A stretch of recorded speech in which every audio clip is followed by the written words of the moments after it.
स्वयंपुनर्विकास ही आता चळवळ या स्वरूपामध्ये या सरकारने घेण्याचं ठरवलेलं आहे। अगोदरच्या टर्ममध्ये ज्यावेळेला माननीय देवेंद्रजी मुख्यमंत्री होते त्यावेळेला या सगळ्याला त्यांनी गती दिली, त्याचा आवश्यक शासन निर्णय केला।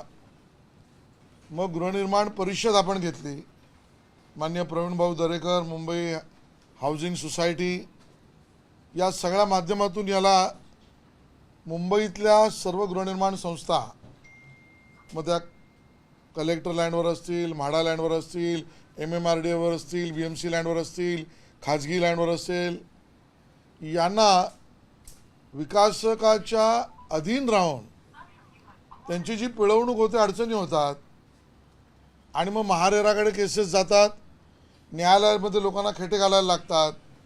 यापेक्षा पुनर्विकासाला चालना मिळण्यासाठी शासन निर्णय पुन्हा एकदा गृहनिर्माण परिषदेनंतर जे 16-18 मुद्दे निघाले त्या मुद्द्याच्या आधारावर पुन्हा बदल करून माननीय देवेंद्रजींनी त्याची घोषणा केली, त्याची कार्यान्वयन गती झाली। आज आनंद वाटतो की मुंबईत माणसाला स्वतःचं घर हे स्वप्न आहे, मोठं घर हे तर दिवा स्वप्न आहे। आणि मग मुंबईतल्या मराठी माणसाला सुद्धा आणि मुंबईकराला आहे तिथेच, राहतो तिथेच मोठं घर हे स्वप्नवत आहे। आणि त्यामुळे या सगळ्यावर आपण स्वयंपुनर्विकास हाच उपाय आहे आणि ती चळवळ मुंबई हाऊसिंग सोसायटी, प्रवीण दरेकर, सरकार या माध्यमातून सुरू केली। आणि आज मी त्या ठिकाणी आनंद वाटतो मला घोषित करायला की हे स्वयंपुनर्विकासाचं स्वप्न चारकोप श्वेतांबरा सहकारी गृहनिर्माण संस्था ही कांदिवली पूर्व याला मुंबई जिल्हा मध्यवर्ती सहकारी बँकेने आर्थिक सहाय्यसुद्धा केलं। म्हणजे जे कॅपिटल लागणार आहे ते लोकांच्या खिशातून जायची गरज नाही, ते सुद्धा मुंबई बँक, त्याचा अध्यक्ष माननीय दरेकरजी इथे आहेत, यांनी ते पुरवलं। त्यामुळे हा योगायोग बघा कसा आहे, मुंबईकरांच्या स्वतःच्या घराचं मोठं स्वप्न पूर्ण होण्यासाठी पुनर्विकासातून तिथेच घर याचा शासन निर्णय झाला, योजना बनली, आर्थिक बळ द्यायला मुंबई बँकसुद्धा समोर आली। आणि आज या चारकोप श्वेतांबरा सहकारी गृहनिर्माण संस्थेला त्या ठिकाणी चावी वाटप, ते चावी वाटप म्हणजे 450 फुटाच्या घरात ती लोक होती त्यांना 1000 फुटाचं घर मिळतं आहे। 450 फुटावरून 1000 फूट मुंबईत त्याच ठिकाणी त्यांचं स्वप्न पूर्ण होत आहे। त्या कार्यक्रमाचं चावी वाटप 25 तारखेला सायंकाळी 6 वाजता माननीय मुख्यमंत्री देवेंद्रजींच्या हस्ते होत आहे।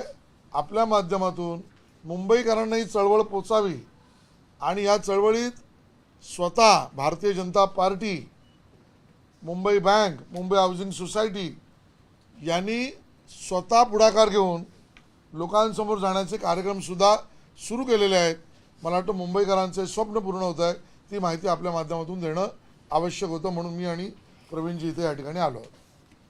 धन्यवाद।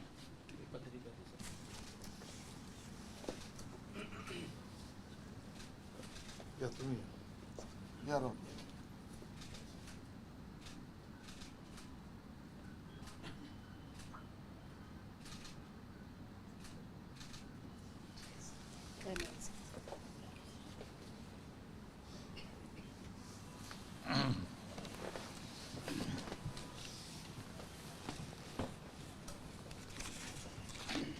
सगळ्यांचं स्वागत आहे। आपल्या सगळ्यांना माहिती आहे मुंबईमध्ये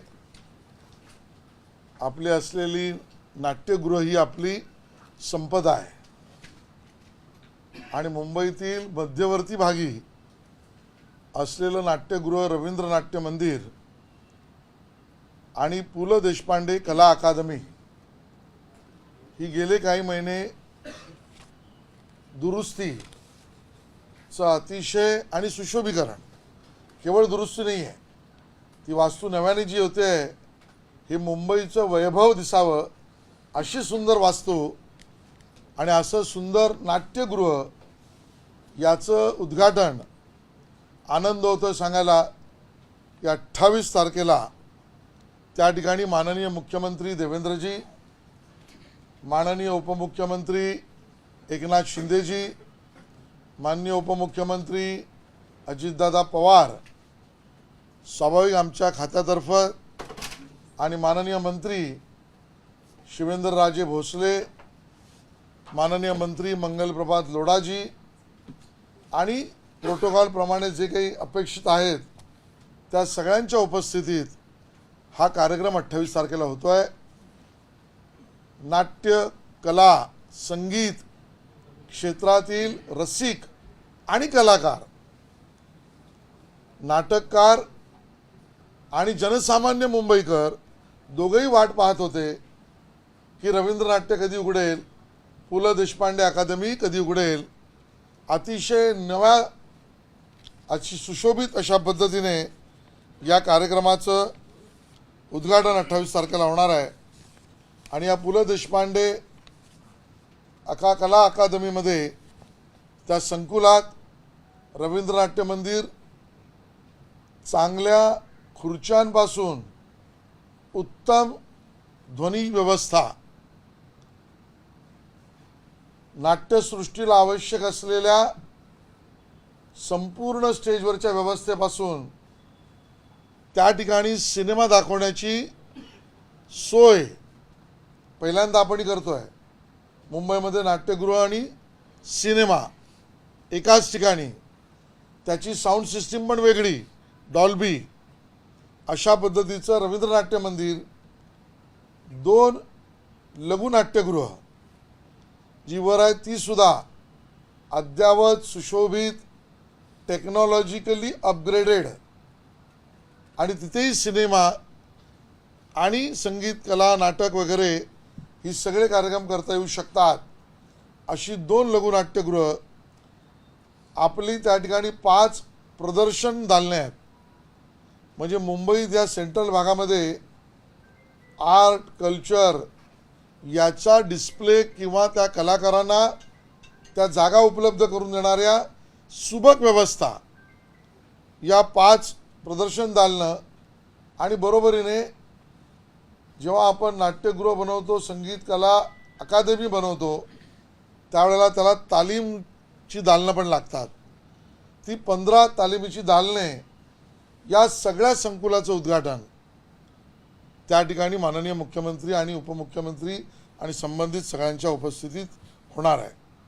तसेच एक ओपन थिएटर म्हणजे खुला रंगमंच कंपाऊंडमध्ये की जिथे नवोदित कलाकार किंवा आवश्यकता ज्यांना वाटते त्या सगळ्यांना ती सुद्धा सोय, आभासी चित्रीकरण कक्ष, ध्वनी संकलन कक्ष, ध्वनी मुद्रण व ध्वनी रोपण कक्ष, म्हणजे सगळ्या रेकॉर्डिंगची मराठी चित्रपट गृहांना, मराठी चित्रपट निर्मात्यांना आणि आवश्यक हिंदी वगैरे ज्यांना कोणाला, त्यांना अद्यावत अशा पद्धतीचे स्टुडिओ हे त्या दालनामध्ये आपण संकुलामध्ये देतो आहोत। ऑडिओ व्हिडिओ दोन्हीचं त्या ठिकाणी काम होऊ शकतं अशा पद्धतीचा स्टुडिओज आपण त्या ठिकाणी देतो आहोत। बरोबरीने आग्रह आमच्या विभागातर्फे याचा राहिला आहे, आमचे सचिव खारगे साहेबसुद्धा इथे उपस्थित आहेत, त्यांचाही आग्रह राहिला आहे। माननीय मुख्यमंत्र्यांचा निर्देश आहे की या अकादमीमध्ये नवोदित कलाकारांना त्यांची कला दाखवण्याची जशी सोय आहे तसं कला गुण त्यांचे उपजत असतील तर त्याला वाढ बळ मिळण्याची सुद्धा अकादमीमध्ये व्यवस्था असली पाहिजे। आणि म्हणून कला सादरीकरण, कला शिक्षण, कला आस्वादन, कला संवर्धन आणि कला विषयक रोजगार निर्मिती अशा विविध सुविधा अकादमीत करण्याचं ठरलंय, प्लॅन झालंय, सुरू होणार आहे। आणि यामध्ये 20 वेगवेगळ्या प्रमाणपत्र व पदविका अभ्यासक्रम, म्हणजे आपल्याला ही संधी आपल्या नवोदित कलाकारांना द्यायची आहे। की ज्यांना यात सर्टिफाईड कोर्स सुद्धा त्या ठिकाणी आपण चालू करतो आहोत. मला वाटतं मुंबईतलं अति असं भव्य आणि सुशोभित असलेलं हे नाट्यगृह आणि अकादमी आता मुंबईकरांसाठी आपण खुली करतो आहे. 28 तारखेपासून आपल्या माध्यमातून मुंबईकरांना त्याचं मी जाहीर आमंत्रण देतो आहे. आपल्या सगळ्यांनाही आमंत्रण देतो आहे की आपण सगळ्यांनी या कार्यक्रमाला जरूर यावं. धन्यवाद. कोणाला काय विचारायचं आहे? Sir, I have a question. Recently, there are reports on the security cut that has taken place on Shinde's faction MLAs. How do you react to this? However, we have seen that there is a cut in BJP as well, and there is a cut in NCP as well. But the greater number are being seen from the Shinde faction MLAs. Today I am here to announce the opening of a theatre which was much needed for the Mumbaikars. So what we offer or for which I work for the Mumbaikars, that good news I am trying to share with you. So I hope I don't want to divert from my core issue. Sir, Chhatrapati Sambhaji Maharaj यांच्याबद्दलचं विकिपीडियावरचं जो मजकूर वादग्रस्त समोर आलेला आहे, मुख्यमंत्र्यांनी सुद्धा निर्देश दिलेले आहेत या सगळ्याची चौकशी करण्याची. आता मुख्यमंत्री महोदयांनी निर्देश दिल्यावर आता बाकी मी बोलण्यासारखं काही नाहीच आहे. पद्धतीनं वादग्रस्त लिहिलं जाते. मला वाटतं माननीय मुख्यमंत्र्यांनी याची दखल घेतली आहे. यंत्रणा आता योग्य कारवाई करतील. सुप्रिया सुळे या बीडमध्ये आज गेल्या होत्या आणि देशमुख कुटुंबियांची भेट घेतली. त्यांनी असं म्हटलं की अमित शहानी मला शब्द दिलेला आहे की या संपूर्ण प्रकरणामध्ये न्याय जो आहे तो दिला जाईल कुटुंबियांना. देशमुख कुटुंबियांचं दुःख आणि घडलेला अतिशय हिंसात्मक हा प्रभाग जो आहे, खून जो आहे, या विषयात संपूर्ण महाराष्ट्राची हीच भावना आहे की जे कोणी दोषी आहेत त्यांच्यावर कारवाई, कठोर कारवाई ही होणारच आहे, प्रस्तावित आहे, सुरू झालेली आहे. कोण कोणाला भेटतं याच्यावर मी काही प्रतिक्रिया देणार नाही. राज्य सरकार म्हणून आम्ही कायदा सुव्यवस्थेत माननीय मुख्यमंत्र्यांनी दिलेल्या निर्देशानुसार सरकार काम करेल आणि यंत्रणा काम करते. अनेक आमदार असतील, पदाधिकारी आहेत, जी सुरक्षा कमी केलेली आहे.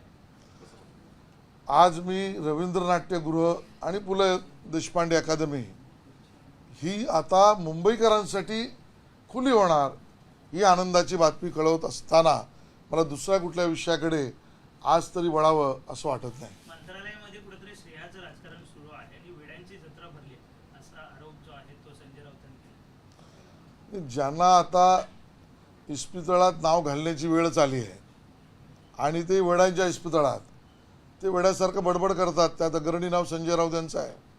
नहीं, संजय राउत कह रहे हैं कि सरकार में जो है ये गैंग वॉर शुरू हो गया है, अंडरवर्ल्ड की तरह एक लोग दूसरे की तरफ झगड़ रहे हैं. कुछ आलबेल नहीं है सरकार में, मतलब बीजेपी खासतौर पर शिवसेना में. वो अपने दल का तो सोचे, अपने दल में उनके एमएलएज, उनके लीडर्स उनको छोड़ के जा रहे हैं. अलायंस में संजय राउत अपने अलायंस पार्टनर को छोड़ के जा रहे हैं. केजरीवाल इंडिया अलायंस को तोड़कर बाहर निकले. वो अपने अलायंस का देखे, दूसरे का कहाँ देख रहे हैं. उनके यहाँ तो गैंग किलिंग शुरू है. कांग्रेस भी ऐसी कह रही है कि बीजेपी यही करती है. हमने शिंदे जी को पहले भी कहा था, अब शिंदे जी को क्या? बीजेपी निकल जाएगी और फिर उसके बाद अजित पवार को भी खत्म कर देगी. ये ख्याली पुलाव है कांग्रेस का. हम साथ में हैं, साथ में रहेंगे, साथ में सरकार चलाएंगे. त्या विषयात मी स्वतः माननीय मुख्यमंत्र्यांशी बोललो आहे. अनेक संघटनांच्या मागणीचं स्वाभाविक स्वागत आहे, पण त्या सगळ्यांच्या आधीच तुमचा प्रतिनिधी म्हणून मी सांस्कृतिक कार्यमंत्री यांनी माननीय मुख्यमंत्र्यांकडे हा विषय ऑलरेडी मांडलेला आहे. त्यामुळे या विषयात योग्य निर्णय होईल. सुप्रीम कोर्ट ने टिप्पणी करते हुए ये कहा कि गिरफ्तारी पर तो रोक लगा रहे हैं, लेकिन आपके दिमाग की जो सोच है वो गंदी है. साथ ही साथ सरकार को ये कहा है कि अगर इस तरह के कंटेंट को मॉनिटर करने के लिए अगर कोई कानून अगर सरकार लेकर आना चाहती है तो हम उसका स्वागत करेंगे. जो सुप्रीम कोर्ट ने कहा वो चीज़ के ऊपर टिप्पणी करना मेरा अधिकार नहीं है. लेकिन सुप्रीम कोर्ट ने जो कहा वो ये सभी दल, सभी एक्टिविस्ट और विशेष रूप से अर्बन नक्सलाइट्स समझ ले. अब इसके ऊपर कोई सेंसर लगी, जो मुझे मालूम नहीं लगेगी कि नहीं, तो उसका सीधी उंगली सरकार या बीजेपी के ऊपर दिखाने के बजाय सुप्रीम कोर्ट ने कहा है तब करना पड़ता है, ये ध्यान में रखें. सर आज मंत्रिमंडळाच्या बैठकीमध्ये हा? मंत्रिमंडळाच्या बैठकीमध्ये ट्रान्सफर संदर्भामध्ये चर्चा झाली. नवीन कायदा आपण आणतोय. नाही, या विषयावर काही चर्चा झाली नाही. हा विषय त्या ठिकाणी अभ्यासासाठी माननीय मुख्यमंत्र्यांनी राखून ठेवलेला आहे. आशीष सर, ऐसी बहुत सारी खबरें आ रही है कि there's a conflict between Scindia ji and Fadnavis ji. उनकी जो डिपार्टमेंट है सिंधिया साहब का, उनकी पॉलिसी जो ब्यूरोक्रेट्स फैसला ले रहे हैं उनको लूप में न लेकर, तो ये कॉन्फ्लिक्ट जो कोल्ड वॉर चल रहा है सर, ये क्या है sir? This is nothing but a hole peeping. इसमें कोई सच्चाई नहीं है. देवेंद्र जी और एकनाथ जी और अजीत दादा तीनों मिलकर सरकार बखूबी चला रहे हैं. जिनको अभी काम नहीं बचा वो दूसरे के घरों में झांकने का काम कर रहे हैं. नहीं सर, संजय सिरसा जी मंत्री है सरकार में, उन्होंने कहा कि सिक्योरिटी जिनकी कम करनी चाहिए थी उनकी कम करनी चाहिए, जिनको जरूरत है उनकी सिक्योरिटी रखनी चाहिए. उन्होंने कहा CSR फंड जो है मुख्यमंत्री ने उस पर कंट्रोल कर लिया है. जो तो मैं इस पर कोई टिप्पणी नहीं करूंगा. शिरसाट जी को जो कहना है वो मुख्यमंत्री या उप मुख्यमंत्री जी से कह सकते हैं. इतनी सलाह उनको मैं दे सकता हूँ. क्या सर कोल्ड वॉर चल रहा है? कोई कोल्ड नहीं, हॉट कोल्ड सब साथ साथ है. शिवसेना भवनच्या बाहेर पुन्हा एकदा आपल्याला बॅनर झळकताना पाहायला मिळेल. दोन ठाकरे बंधू एकत्र यावे अशा प्रकारचा जनतेत कोणी लावला बॅनर, का लावला बॅनर याच्यावर आम्ही काय टिप्पणी करायची. ज्याने बॅनर लावला त्याला विचारा. आणि कोणाचंही कुटुंब एकत्र राहिलं तर आम्हाला काही त्रास नाही आहे. आणि ठाकरे कुटुंबाच्या बाबतीत कुटुंब एकत्र राहू नये हे उद्धव ठाकरेंनी बघितलं पाहिजे. राहावं की राहू नये, कारण जबाबदारी त्यांची आहे. त्यांना वहिनी नाही चालत, चुलत भाऊ नाही चालत, स्वतः वडिलांच्या प्रॉपर्टीवर कोर्टात जावं लागतं. उद्धव ठाकरेंनी यातनं शिकलं पाहिजे. बाकी ठाकरे कुटुंब एकत्र राहावं याच्यात काहीच चुकीचं नाही, आनंदाचंच आहे.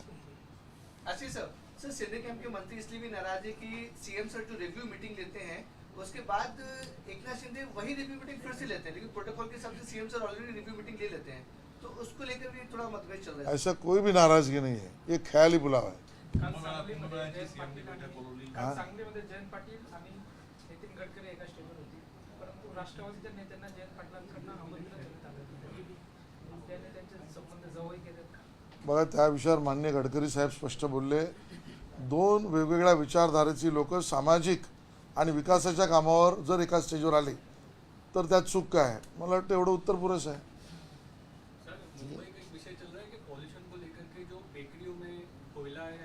इसके लिए मैंने 3 महीने पहले ही माननीय आयुक्त को लेटर लिखा था, 3 या 4 महीने पहले, जब मैं मंत्री भी नहीं था, और मैंने मांग की थी कि भाई बेकरी और वहाँ पर लकड़े जलाने के कारण इमर्ज होने वाला कार्बन या धुआं या राख, ये भी प्रदूषण का एक कारण है. उस इंडस्ट्री को और कोई व्यवस्था करके देनी चाहिए तो देनी चाहिए, लेकिन जो प्रदूषण बढ़ा है ऐसी व्यवस्था अब चलेगी नहीं. ये भूमिका कमिश्नर ने लेनी चाहिए. ठीक है, धन्यवाद. Okay, sir, thank you. ABP माझा, उघडा डोळे बघा नीट.